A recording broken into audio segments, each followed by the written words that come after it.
Hey little hearts, welcome to my channel 137. మేము red వెల్వెట్కి వెళ్ళాం నిన్న. సో చాలా రోజులకి వెళ్ళాం.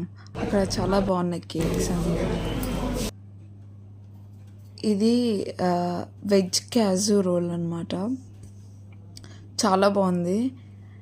చాలా రోజులకి తినాలని తింటుంటే నోరు కాలిందనమాట. ఇక్కడ వెజ్ సూప్ ఆర్డర్ చేశాను. నాకు సూప్ అంత నచ్చదు, కానీ ఆ పైన స్వీట్ కార్న్ తీసి సూప్ మా హస్బెండ్కి ఇచ్చేసాను. ఇక్కడ సిజ్వన్ నూడిల్స్ ఆర్డర్ చేశాను అనమాట.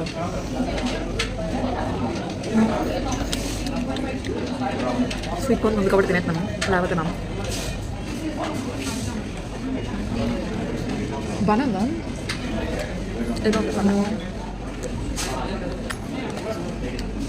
ఇది సిజ్వన్ నూడిల్స్ వెజ్. ఇంకా నా ఫేవరెట్